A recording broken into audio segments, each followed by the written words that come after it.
What if everything you've been searching for, um, all the answers to life's biggest questions, aren't actually out there, but have been residing within you all along? Mm-hmm.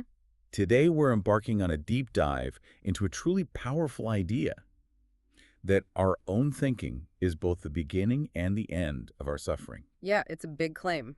It is. We'll be Yeah. extracting profound insights from Joseph Nguyen's book, Don't Believe Everything You Think, which for many has been a shortcut to profound peace, unconditional love, complete fulfillment, and just abundance of joy.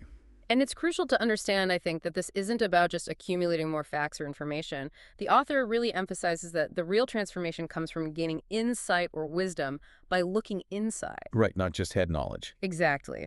What's particularly compelling is that while this understanding often leads to practical benefits like, I don't know, increased income, business growth, or more harmonious relationships, those are truly byproducts. The core desire, the ultimate aha moment, is for the feeling itself, the inherent love, joy, peace, and fulfillment that's always available, independent of external results. Exactly. And, so often the most profound truths are deceptively simple, even if our minds, what the author calls the ego, that part of us driven by fear and control, try desperately to make them complex. Our minds love complexity, don't they? They really do. So as we dive into this material, we invite you, the listener, to approach it with an open mind and, well, an open heart. Definitely. Be open to those aha moments. Okay, let's start by defining our terms, because the author makes a critical distinction early on. When he talks about suffering, he's specifically referring to psychological and emotional suffering. Right. Not like stubbing your toe. Exactly. Not the unavoidable physical pain that life inevitably brings. We all encounter physical discomfort, but it's our mental response to it. That's what often creates the lasting anguish. This immediately brings to mind the two arrows analogy from Buddhist teachings. You familiar with that? Vaguely, yeah. Hmm. Remind us. So the first arrow is that unavoidable pain. Imagine getting struck by an actual arrow. It hurts. That's just life sometimes. Right. But the second arrow, and this is the key, is optional. It's our reaction to that pain, our mental interpretation, our struggle against it, that truly creates the suffering. The story we tell ourselves about the pain. Precisely.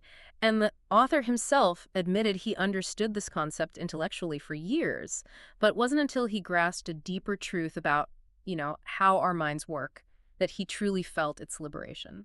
And he shares a very relatable personal journey, doesn't he? Trying almost every self-improvement method under the sun. Oh, yeah. Hundreds of books, therapy, habits, meditation. Spiritual retreats, the whole 9 yards. And yet, still feeling this persistent undercurrent of anxiety, fear, and just unfulfillment. Been there. Yeah. The real turning point for him came from a simple, yet really profound understanding of how our minds work and how the human experience is created. It connects directly to that powerful quote from Sydney Banks. Thought is not reality, yet it is through thought that our realities are created. Break that down a bit. What it really means is that we literally live in a world of thought, not reality. Think about this. You could be in a bustling coffee shop, feeling completely stressed, overwhelmed by your to-do list, Okay. while the person at the next table is just calmly enjoying their drink, peacefully people watching. You're both in the same physical place, smelling the same coffee, hearing the same noise. But experiencing it totally differently. Exactly. Your internal thinking is creating two entirely distinct realities. Same location, wildly different experiences. That's a powerful point. Or think about something like money. Ask 100 people what money means. You'll get 100 answers. Freedom, burden, security, greed. Right.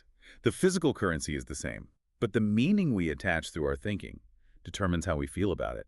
It's not just objects, right? Perceptions of people, events, politics. All filtered through our individual thought systems.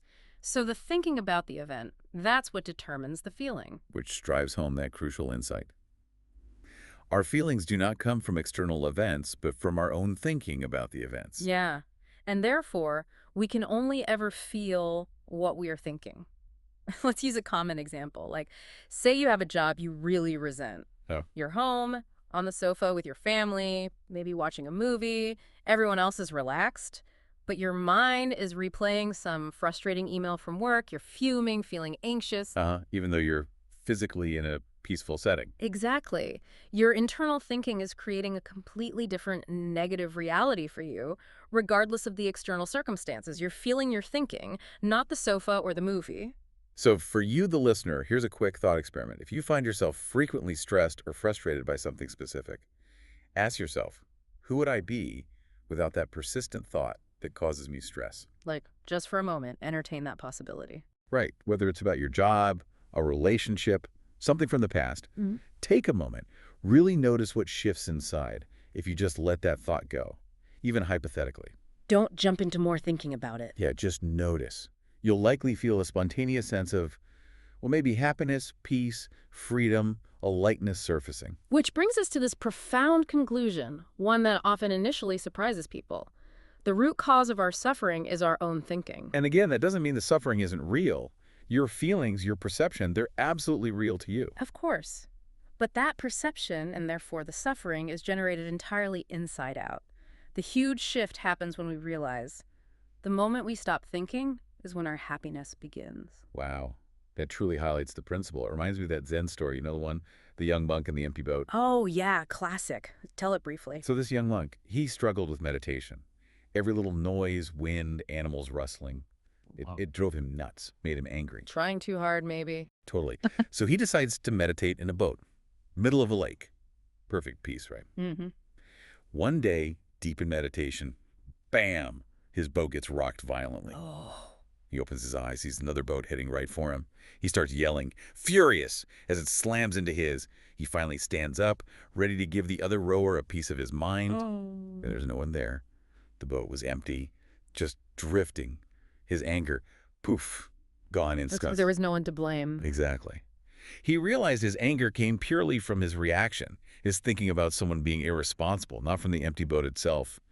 He learned, basically, all the people or situations that make me upset are just like that empty boat. They don't have the power to make me angry without my own reaction. That story perfectly illustrates why understanding our thinking is so vital. It also begs the question, though, why do we even think so much in the first place? Good question. Well, our minds, you see, primarily evolved for survival, not necessarily for thriving or fulfillment. Right. Keep us alive. Their core job is to alert us to dangers, scan surroundings for threats, predict future risks based on past memories. It's a brilliant mechanism for staying alive, but it's not inherently designed for joy. And this is where it gets really interesting for modern life, right? If the mind's default is survival mode, constantly scanning for threats. What happens when there are no saber-toothed tigers? Exactly. That survival instinct can turn inward. It becomes chronic anxiety, fear, frustration about emails or traffic jams. Things that aren't actually life-threatening. Right. So the author suggests the solution isn't trying to fix our minds, but understanding when to go beyond them, to tune into, as he puts it, something much greater that will help you not just to survive, but to truly thrive. And this leads us to a really foundational distinction the author makes, the difference between thoughts and thinking. Okay, thoughts versus thinking. Think of thoughts, the noun, as the raw, energetic mental material. They arise effortlessly, they just happen. The book suggests they come from something beyond our minds, the universe, this deeper intelligence. Like inspiration popping in. Exactly. These initial thoughts are often infinite, expansive, creative, inherently positive, leading to feelings of aliveness, love. Now, thinking, the verb, that's the act of engaging with those thoughts. Okay, so that's the active part. Yes. This takes conscious energy, effort, willpower. It's when we start actively judging, criticizing, analyzing, creating that internal emotional turmoil. This active thinking is what the author identifies as the root cause of all our psychological suffering. And it feels different, right? Heavier. Totally. It feels heavy, restrictive, negative, and it's usually rooted in fear. Okay, let's quickly try this out for you listening. First, without any effort, just allow a dream annual income amount to pop in your mind. Don't force it, just the first number. Got it. Just let it arrive. Now, for the next 30 seconds or so, I want you to actively think about that amount. Really engage with it. Notice what feelings arise: self-doubt, anxiety, maybe excitement, unworthiness. Mm-hmm. Just notice. Mm-hmm. Now, take that original number and multiply it by 5, a much bigger number. And again, actively think about that amount. Focus on it. What feelings come up now? So what usually happens here? Well, if you're like most people, that initial dream income thought was just sort of neutral. It arrived effortlessly. Yeah, no big deal. But when you started thinking about it, especially the bigger number, that's likely when the self-doubt, the anxiety, that's unrealistic or I'm not good enough feelings crept in. Because thinking is the root of all of our suffering. The initial pure thought itself didn't cause the suffering. It was only when you began thinking about the thought that the internal turmoil kicked in, the judgment, the analysis. So a powerful way to summarize this distinction is thoughts create, thinking destroys. Our active thinking imposes all our limiting beliefs, our conditioning, our fears, and it stops us from just experiencing the expansive, positive nature of those effortless, maybe divine thoughts. It's like our feelings act as an internal radar or maybe a compass. Yeah, a compass, guiding us to distinguish between those pure, creative thoughts and our own burdensome, destructive thinking. Which brings us back to that core point. It's not what we're thinking about that is causing us suffering, but that we are actively, effortfully thinking. Okay, that makes sense for negative emotions. But what about positive ones? Does this mean we have to constantly think positive thoughts to feel good? Like affirmations all day? It's actually quite the opposite, surprisingly. The insight here is you do not have to have thoughts or think to feel positive emotions. Really? How does that work? Let's try another quick experiment. Recall a moment in your life, maybe recently, maybe long ago, when you felt pure, unadulterated joy or love. Really feel into that memory for about 30 seconds. Immerse yourself. Okay. Now ask yourself, what specific thoughts were running through your mind at that exact moment of peak joy or love? Hmm. Probably. Nothing specific. Or maybe just a feeling of wow or gratitude after the feeling? Exactly. Most people realized there were no active thoughts, or that the positive feelings were simply present, and any thought about it came after the feeling itself. So why is that? Well, the author suggests our natural state of being is joy, love, ecstasy, freedom, gratitude. That's our default setting underneath the mental noise. Like the blue sky behind the clouds. Perfect analogy. Any active thinking actually takes us away from this natural state. So whenever we feel extremely stressed or negative, it's a clear indication that a lot of active thinking is happening. The clouds are thick. So the intensity of negative emotion is like a thoughtmeter. Huh. I like that, a thoughtometer. Yeah. Exactly. Directly proportional to how much thinking we're doing. And conversely, the intensity of positive emotion is inversely proportional to thinking. The less active thinking, the stronger those natural positive feelings shine through. Okay, this framework seems really powerful. Where does it originate? This entire framework is deeply rooted in the work of Sydney Banks and his 3 principles, which he identified as the fundamental building blocks of all human experience: universal mind, universal consciousness, and universal thought. The 3 principles. Okay. They are absolutely fundamental and they're inextricably linked. You can't have one without the others. They work together seamlessly, constantly, to create our entire experience of reality from moment to moment. Right. I know some listeners might be familiar, but can you give us a quick way to picture them? Maybe that analogy the book uses. Sure, the DVD analogy is helpful. Think of the DVD itself, which contains all the information needed to watch a movie that's like universal thought. It's the formless potential, the raw data, the energy from which everything is created. Good content. Then you have the TV and the DVD player, the mechanism required to bring that information to life, to make the movie appear on screen so we can actually experience it. That's universal consciousness. It's our awareness, the capacity to experience anything at all. Without consciousness, thought would just be potential, unperceived. Makes sense. The screen and player. And finally, what powers the whole system? The electricity.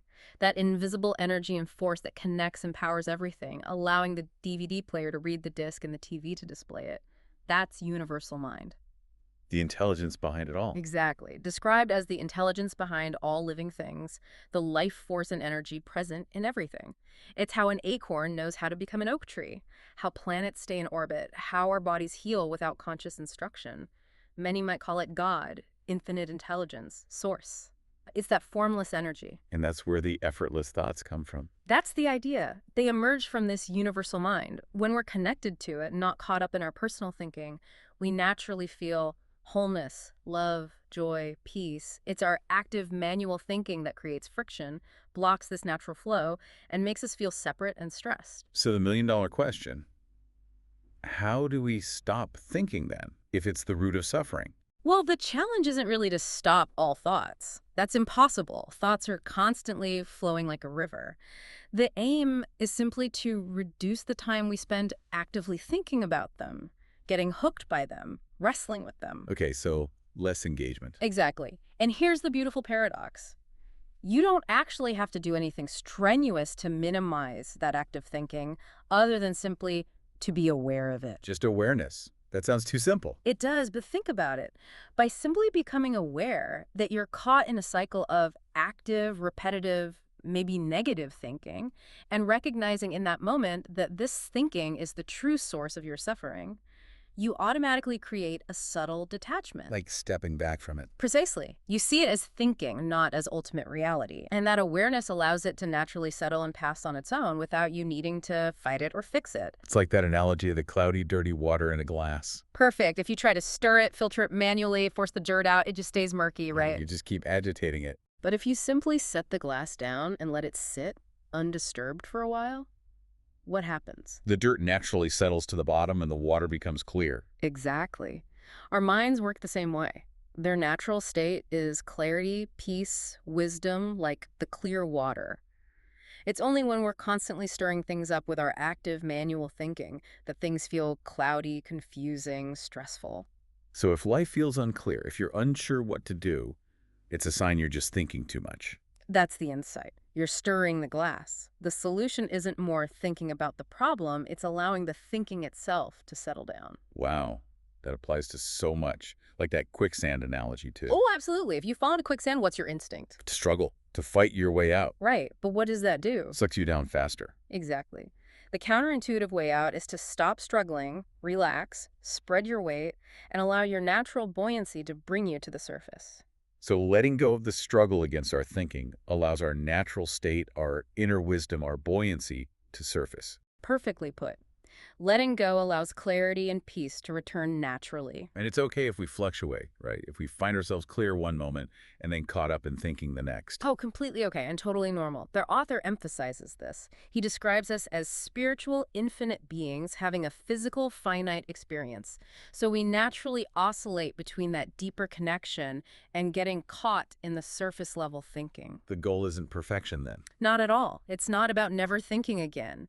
It's simply about minimizing the time we spend lost in that state of active, draining, stressful mental effort and spending more time resting in our natural clarity. And the reassurance is that that clarity, that peace, is always there under. Always. We always have this state of pure peace, love, and fulfillment underneath any thinking. It's never truly lost, just temporarily obscured like the sun behind the clouds or the sun setting at night.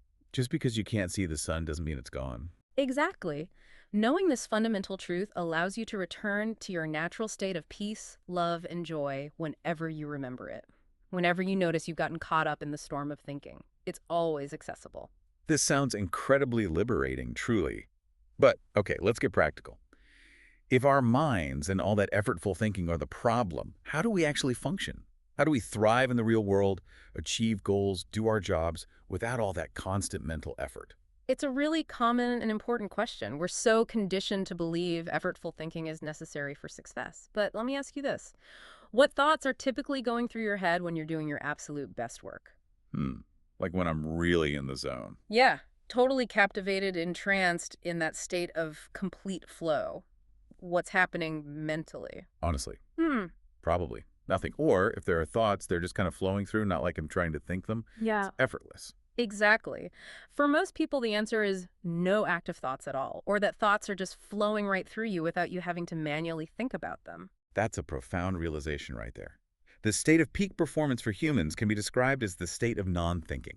It really is. Think about professional athletes, Olympic athletes, when they're truly in the zone. Yeah, they're not overthinking their swing or their jump. They're just doing it instinctively. Precisely. This state is beautifully captured by the Japanese concept of mushin, often translated as no mind.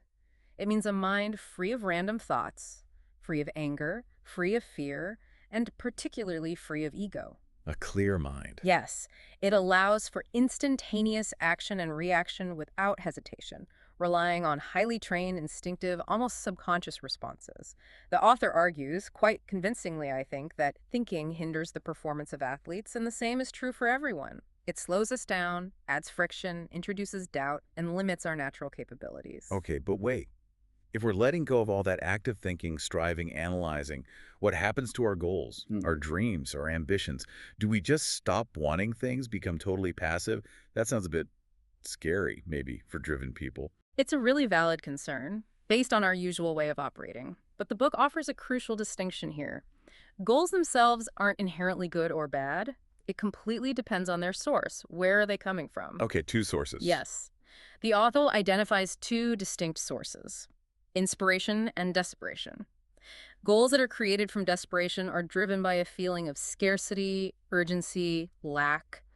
I need this to feel okay. Like chasing something because you feel incomplete without it. Exactly. They often feel heavy, like a burden. They bring along friends like imposter syndrome, self-doubt, constant pressure, never enough time. These are often means goals, like wanting money just for freedom or a relationship just to feel loved, not really ends in themselves. And even if you achieve them. The underlying feeling of inadequacy or lack usually just resurfaces, maybe attaching itself to a new goal. The hole doesn't get filled. Right. Okay, so what's the other source? Inspiration.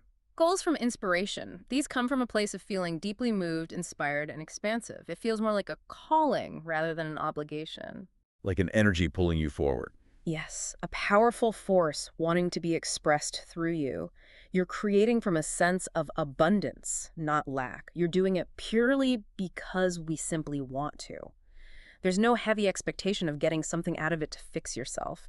This like divine inspiration, it knows no boundaries. It feels energizing, whole. And it's striking how often we feel that spark, that genuine divine inspiration, that effortless flow of an exciting idea.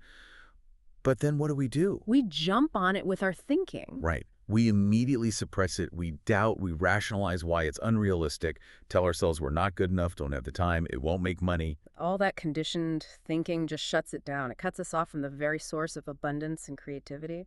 The author makes it clear. You can only truly follow one calling at a time, either the heavy pull of desperation or the light pull of inspiration. So how do you tell the difference in the moment? It comes back to thought versus thinking and the feeling. Goals that arise effortlessly from thought, from that quiet space, are inspiration. Goals that require strenuous, manual thinking, analysis, justification, pushing, those usually stem from desperation. And an energetic feeling. Huge difference. Desperation feels heavy, draining, confining, scarcity-based. Inspiration feels light, energizing, uplifting, exciting, joyful. It's about creating from abundance, not towards it. Okay, so for you listening, here's a really profound question to ask yourself to tap into that inspiration. If I had infinite money, truly infinite, and I'd already traveled the world, done everything on the bucket list, if I had absolutely no fear, and if I wouldn't receive any external recognition or reward for anything I did, what would I do? What would I create?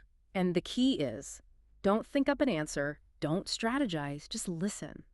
Listen for the effortless responses that emerge from that deeper, intuitive, inspired place, what just naturally wants to be expressed. That leads beautifully into this idea of unconditional love and creation, doesn't it? The author shares that story about McKenna. Yeah, his girlfriend. He asked her why she loved him, and she just couldn't articulate specific reasons. It wasn't transactional. Right.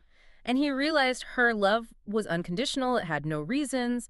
It wasn't based on what he did or didn't do. It was just an outpour of abundance from within her. A state of being, not a calculation. Exactly. And similarly, unconditional creation means purely creating something because we just want to create it. Not for the money, not for the fame, not for approval, not for any external reward, just for the sheer joy of bringing it into existence. But then the very rational mind jumps in and asks, why would anyone bother creating something if there's no external reward?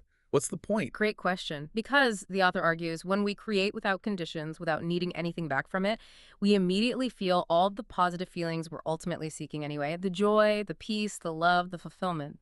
The reward is in the act of creation itself when it comes from that place. Precisely. This happens naturally when we are in that state of non-thinking, aligned with inspiration. It's how we step into living our life unconditionally. The feeling is the reward, and it's available right now. Okay, so let's say you've grasped these concepts, you've had some of those aha moments, felt flashes of peace, joy, clarity. Now what? What's the practical next step to maintain it, to live from this place more consistently?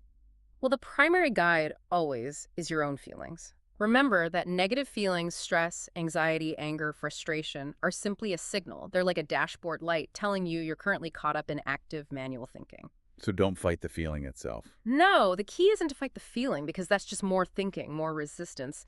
The key is to become aware of the underlying thinking that's generating the feeling. See it for what it truly is, just thought energy passing through, not an absolute external reality you need to struggle against. Allow it to settle. And it's common to worry about this process, right? Like you might feel a flash of peace and then immediately get anxious, thinking, oh no, I'm losing my edge, I'm becoming unproductive. Totally. That's the ego kicking back in. It thrives on struggle and control. The author calls this feeling part of the process of awakening the death of the personal ego, or at least the loosening of its grip. It feels threatened by peace. So why does that happen? Mhm. And what do you do with the energy? It's important to understand active, stressful thinking consumes vast amounts of mental and emotional energy. It's exhausting. Non thinking, resting in that natural state, actually frees up this energy. Ah, okay, so you have more energy, not less. Exactly.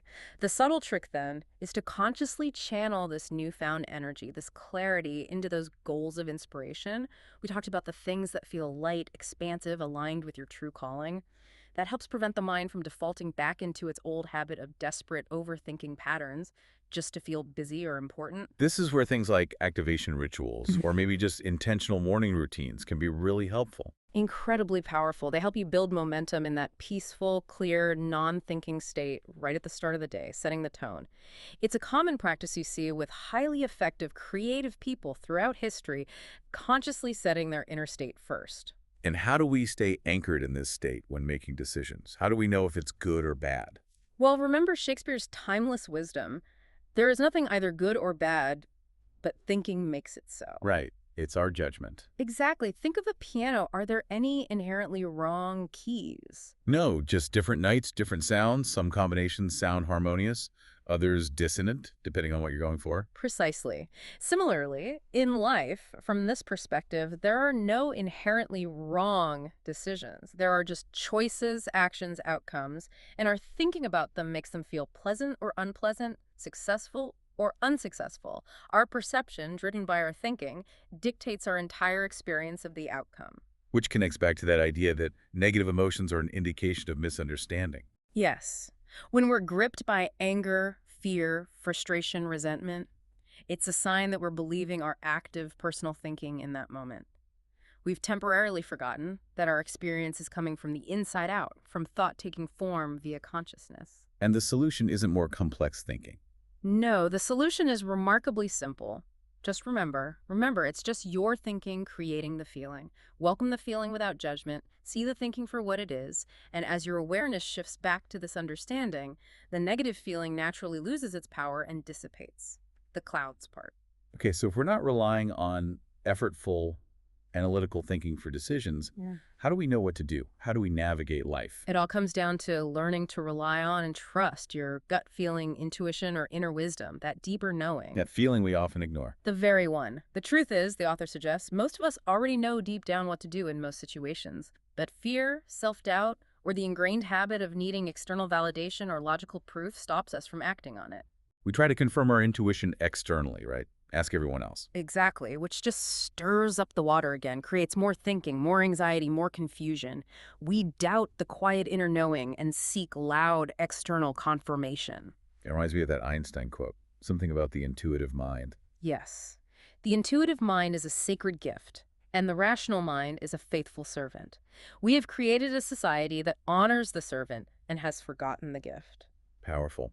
So it's about trusting that inner GPS, that sacred gift. Like Henry Ford said, whether you think that you can or can't, you're right.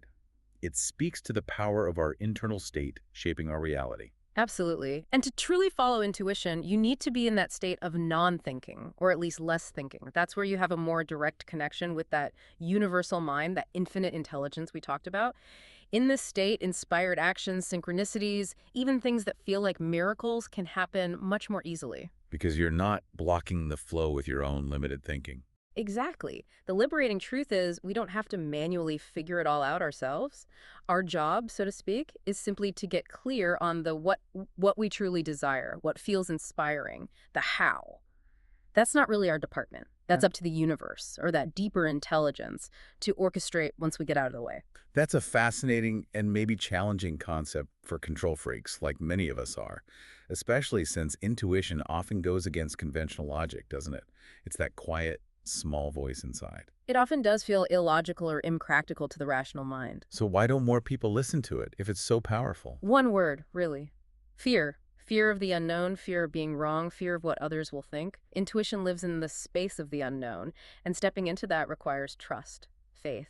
It can be deeply unsettling for the ego-driven mind that wants certainty and control. Which connects beautifully to that idea of creating space for miracles, like the Zen parable of the master and the scholar. Oh yeah, the overflowing teacup. The master keeps pouring tea into the visiting scholar's already full cup until it spills everywhere. Making the point. Empty your cup. If your mind is constantly full of old thinking, judgments, opinions, beliefs, analyses, there's no room for anything new to enter. No space for fresh insight, for inspiration, for those divine downloads. So how do we create this space? How do we empty the cup? It's primarily through non-thinking, by consciously surrendering that constant, effortful manual thinking and analysis, by cultivating faith in your inner wisdom and that deeper intelligence. Like those examples of Edison or Einstein. Exactly. Thomas Edison napping with steel balls in his hands, he'd relax, drift off, the balls would drop, wake him up, often with a solution he couldn't grasp through forced thinking. Albert Einstein playing his violin when stuck on a complex physics problem. They weren't trying harder, they were creating space. They were letting go, allowing the answer to emerge. Precisely. They intuitively understood how to quiet the rational servant and listen for the intuitive gift, for those divine downloads. So can we summarize the process for receiving these insights? Sure, it boils down to roughly 3 steps. First, cultivate awareness. Recognize that your effortful thinking is the source of negative feelings and blocks wisdom. Second, consciously create space. Surrender the manual thinking, let go of needing to figure it out right now, and cultivate faith that your inner wisdom will provide the answer when needed. Okay, awareness and creating space. And third, become acutely aware of the feelings that arise as you surrender. Focus on and intentionally magnify those underlying feelings of love, peace, joy, gratitude. Approach whatever challenge or question you have with that feeling state of love and openness, and the answer, the insight, the next step will often effortlessly come to you. That makes perfect sense conceptually, but what happens in reality when you start living more from this non-thinking space and inevitable obstacles or challenges arise? Life still happens, right? Absolutely. And it's natural to encounter roadblocks, especially at first. You might feel unfamiliar with sustained periods of peace. It can feel weird. The ego might jump in thinking something is wrong because there's no drama. Or feeling unproductive because you're not busy thinking. Right. But remember, the author strongly asserts we are most productive, creative, and effective when we are happy and operating from that state of non-thinking flow. Time seems to bend, tasks feel easier, solutions appear, synchronicity happens more often. So, in those moments of doubt or challenge, Faith becomes crucial. Faith in the process, faith in the unknown, faith in that deeper intelligence. And crucially, if you fall back into heavy thinking, which you inevitably will sometimes, remember, it is completely okay. There's no failure here. just notice it again. Exactly. Just catch yourself gently, realize, there's my thinking causing the suffering again, and allow that simple awareness, that remembering of the principles to gently guide you back towards peace and clarity. It's a practice, not a perfect destination. Okay, so just to really synthesize these core shifts in understanding from the book. Yeah, let's recap. 1. Thinking that active, effortful kind is the root cause of all psychological and emotional suffering, not the external world. Crucial. 2. Our feelings are a direct internal guidance system. They reliably tell us if we're lost in stressful thinking or aligned with our natural peaceful state. 3. We are in a state of flow, peak performance, connection when we are not thinking, when there's no sense of separation. 4. Effortless thoughts are like divine downloads from the universe, or universal mind. They're not ours to claim or struggle with. It's the thinking about them that causes suffering. 5. Our personal minds are primarily built for survival, not necessarily thriving or deep fulfillment. We need to look beyond them for that. 6. Our natural default state is peace, love, and joy. It's always there, patiently waiting beneath the noise of thought, like the sun. And maybe most importantly, 7. We are not broken. We don't need fixing. We just need to shift our understanding of how our inner experience is actually created moment by moment. Beautifully summarized. And for practical steps people can take now on this journey, the book offers several key guides. Okay, like what? How to stop thinking, or rather reduce its grip. First, truly realize and accept that active thinking is the root cause of your suffering. Then create space for any negative thinking by simply acknowledging it. Ah, thinking is happening, without judgment. Just allow it to be there and pass naturally, like a cloud. Acknowledge and allow. Okay. Creating a non-thinking environment. Do an audit of your life. What triggers habitual overthinking? Physical clutter, digital notifications, certain news or social media. Consciously reduce or eliminate those triggers and actively incorporate things that naturally foster peace and quiet your mind, nature, music, meditation, whatever works for you. Maybe create that morning activation ritual. Be intentional about your environment. Makes sense. Implementing non-thinking into your work. Pay attention to your energy. Which tasks drain you and feel heavy? Likely driven by thinking. Which tasks energize you and feel light and inspiring? Likely aligned with thought. Can you consciously eliminate, delegate, or reframe the draining ones and prioritize doing more of what genuinely inspires you? Focus on the inspiration-fueled tasks. Got it. Overcoming destructive habits. First, become aware of the habit without judgment. Then, identify the underlying feeling and the specific thinking patterns that usually trigger it. Question the belief that compels you to engage in the habit. Do I really need this to feel better? Then create space, connect with your inner wisdom, and allow an insight to emerge on how to effortlessly let it go rather than fighting it with willpower. Awareness, identify patterns, question belief, allow insight. Powerful. So after all this, what does it really mean for you, our listener? This deep dive, it isn't just an intellectual exercise, is it? For many, understanding this can be, well, a completely new beginning. Absolutely. It points to the truth that you are only ever one thought away from peace, love, and joy, which come naturally from a state of non-thinking. It's always just one thought away. Always. And the truly beautiful thing the author notes is once your consciousness expands, it cannot contract again. Even if you momentarily forget, even if you get caught up and suffer from habitual thinking again, simply remembering this fundamental truth allows you to return to your natural state of love, peace, and joy right here in the present moment. That knowing is always there now. It's always there, waiting for you to remember. You know, the world, society, advertising.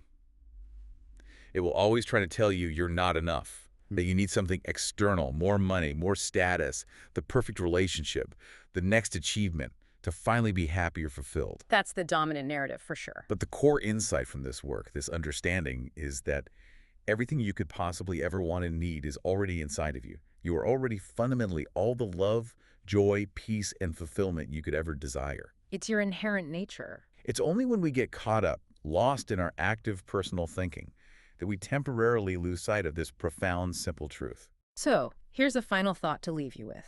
If peace, joy, and fulfillment are truly our natural default states, always available right here beneath the ebb and flow of our thinking, what if the greatest ambition, the most profound goal you could ever achieve, isn't actually something you strive for, build, or acquire out there? What if it's... What if it's something you simply uncover within yourself by progressively letting go of the thinking that obscures it? And if that's true, what else might become effortlessly available to you? What other potentials might bloom if you just stopped trying so hard to grasp them? Something to ponder. Thank you for joining us on this deep dive.